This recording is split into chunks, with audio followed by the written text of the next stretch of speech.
ድራማ ክፍል 4ን ይዤላችሁ መጥቻለሁ። ውድና የከበራችሁ ቤተሰቦች በያላችሁበት ሰላማችሁ ይብዛልኝ። ለቻናሉ አዲስ ከሆናችሁ ላይክ እና ሰብስክራይብ እያደረጋችሁ ነባሮች ደግሞ ላይክ ማድረጋችሁን አትርሱ።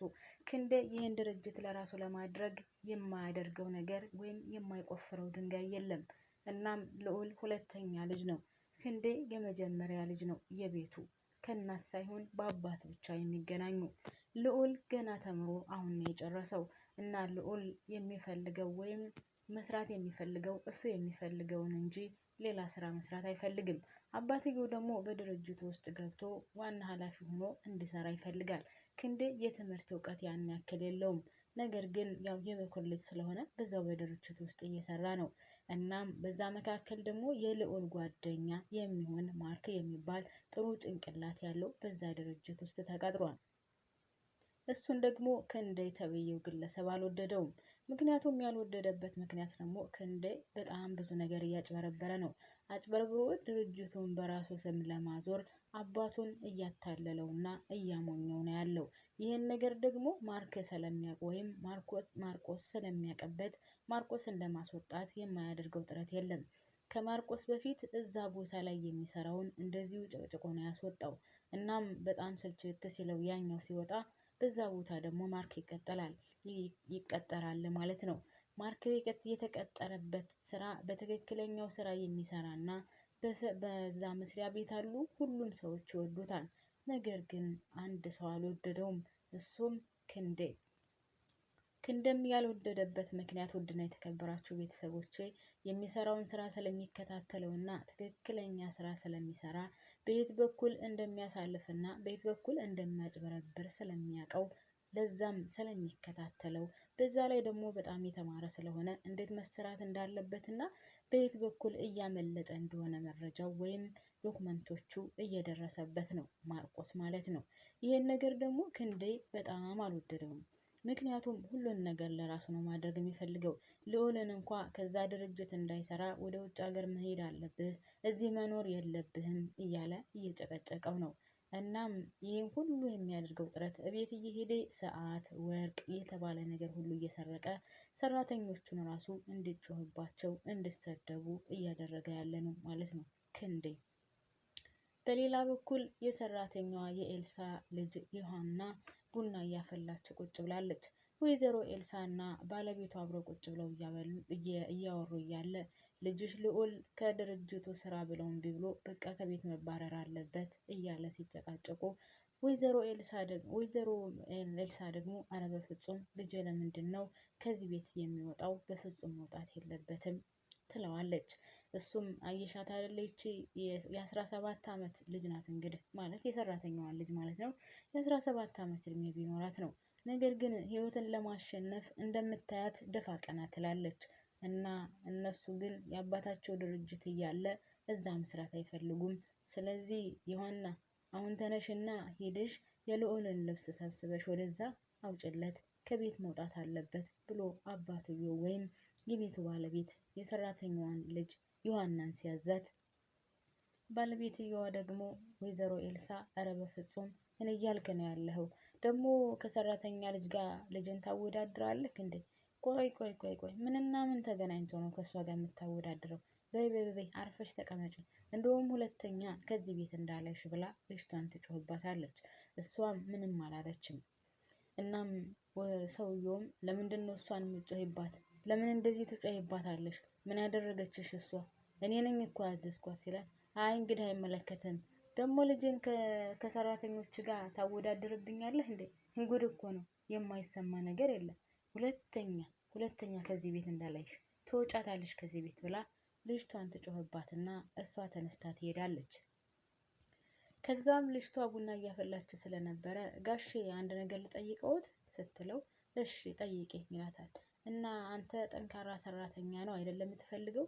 ለድርጅቱ ጠንካራ ሰራተኛ ከፈለክና በጣም ጎበዝ ድርጅቱን የሚመራ ሰው ከፈለክ ልዑል ይሆንሃል።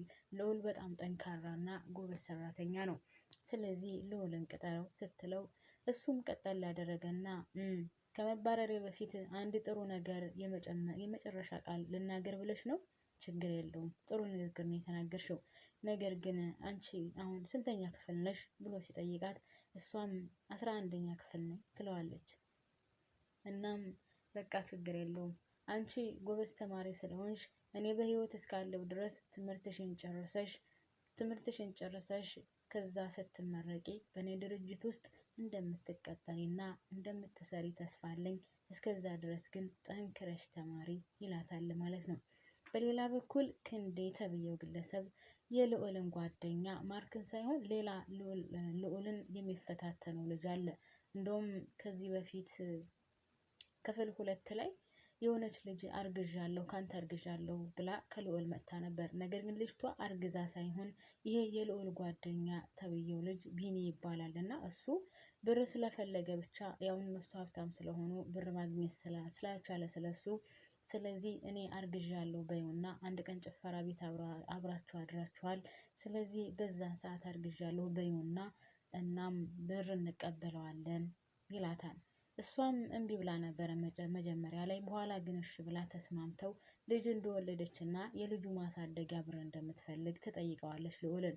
ልዑል ደግሞ መቼ የወለድኩት ልጅ ነው እኔ ከየት አምጥቼ ምናምን እያለ ሲል እሷም ልጁን አምጥታ ለማሳየት ትሞክራለች ማለት ነው።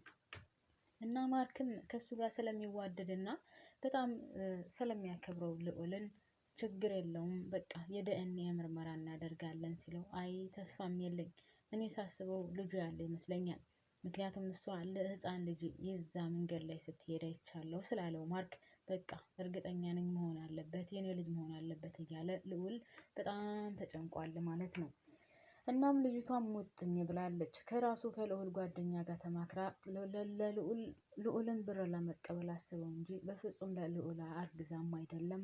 ከልዑልም ምንም አይነት ግንኙነት የላትም።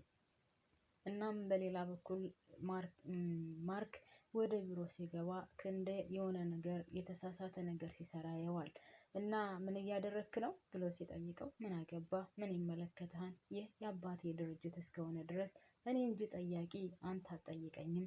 አንተ ነህ ተጠያቂ።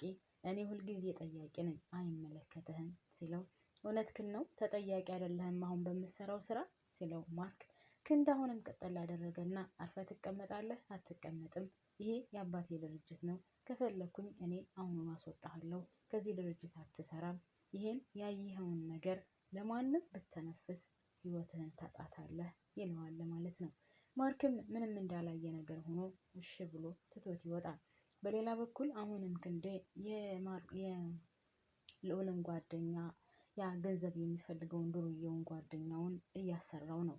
እናም የተሳሳተ መረጃ እየነገረው ነው። ያ ደግሞ ብር ስለሚፈልግ ብር ከዛም ከዚህ መለቃቀም ስለሚፈልግ የተሳሳተ መረጃ ለክንዴ እየነገረው ነው።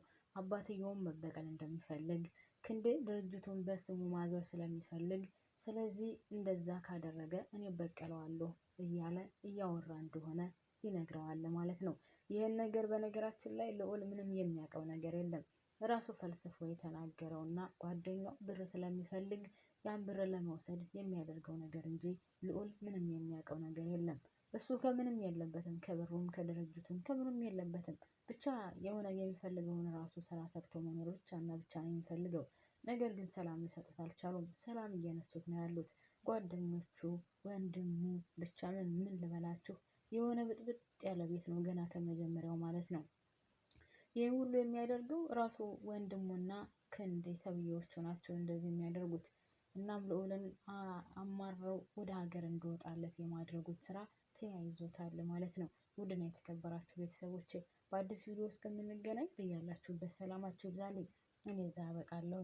የድራማው ጉዳይ ግን ቀጥሎ በጣም የሚያሳዝን ድራማ ነው። የሆነ ቤቱ ምስቅልቅል ያለ አንድ ሰው ለእኔ ብቻ የሚለው ብቻ ምን ብዬ ልንገራችሁ። ለማንኛውም እስከ መጨረሻው ሁላችንም ካለን የምናየው ይሆናል ማለት ነው። በያላችሁበት ሰላማችሁ ይብዛልኝ። ባባይ ሄዶች